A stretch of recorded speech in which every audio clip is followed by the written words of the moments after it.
Okay, this is going to be a real short video on windscreens on the 2019 Rogue Glide. I'm 6 foot tall. I have the stock seat on it right now. As you can see on it right now, I have the 14-inch touring windshield. That's not what it came with.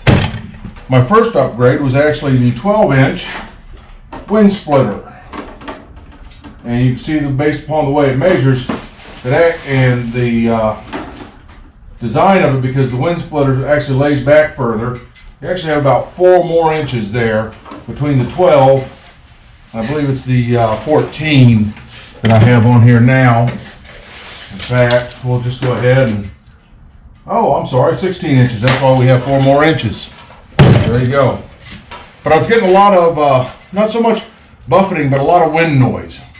With the stock 8-inch windshield, which will only come up to about there, right down here where my finger's at. Let's take it out of the plastic. I couldn't hear the stereo. I couldn't, I was getting some buffeting depending on which helmet I used. But I couldn't hear the stereo at above 45 miles an hour. Now I went to the wind splitter, the 12-inch, and it gave me well up to about 50, 55 if the radio was maxed out. Didn't so much get any wind buffeting, but still pretty loud. So I finally broke down and I went to the touring, which I guess I'm getting old, you know. I got to have a little bit more quiet behind there. I don't want all that wind noise. I don't want all the buffeting anymore. I like to be able to wear just my glasses. Even if I am wearing a full face, I want to be able to leave the visor open, or if I'm wearing a half helmet or a 3/4, again, leave the visor open. So I ended up going up to the 16. Okay, so earlier today I was down south side, Harley Davidson in Virginia Beach. What I'm getting ready to do is I'm getting ready to put the trim pieces onto my windshield. And the reason I'm doing this is because I've noticed that right here around the 4 screws, starting to get a little stress marking. And I'm worried about if you leave it up there long enough without it, it's going to start cracking.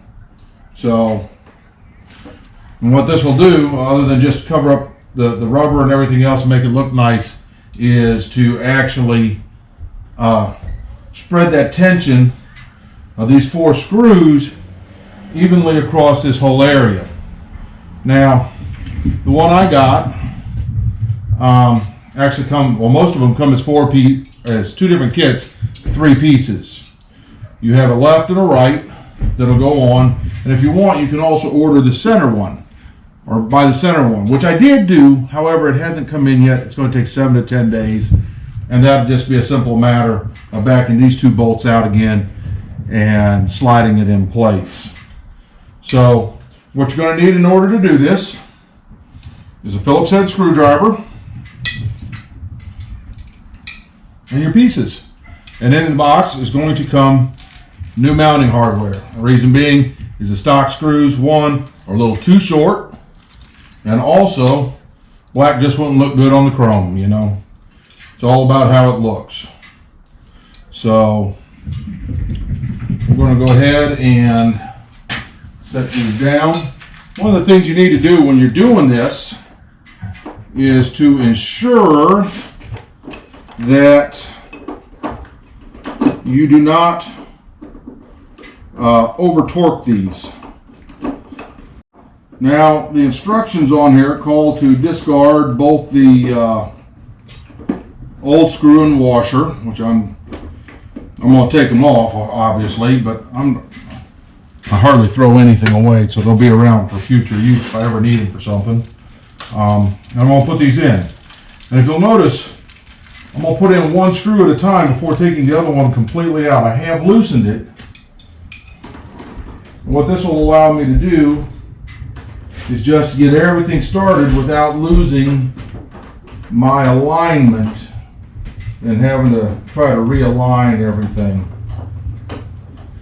And I'll just get that one started, leave a little slack in it, and I will take the other screw the rest of the way out. I did loosen it far enough so that it's only thumb or finger tight, because I can't get the screwdriver behind there once I started that. And we will put this one in place.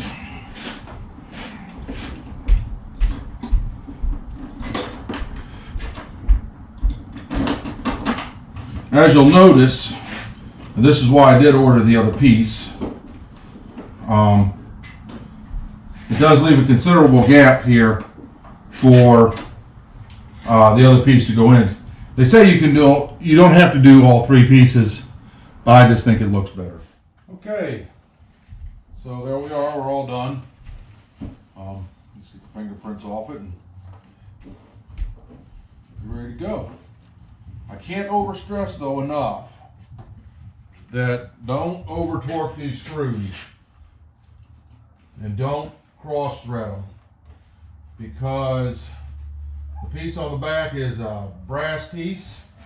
You can mess up the threads in it fairly easy, and over torquing it can cause either to crack the glass and or to pull that little brass piece out of the plastic socket or sleeve that it sits in. And then you've got a different problem to deal with. This has been Mike with M&N Adventures. Thanks, and we'll see you again. Bye-bye.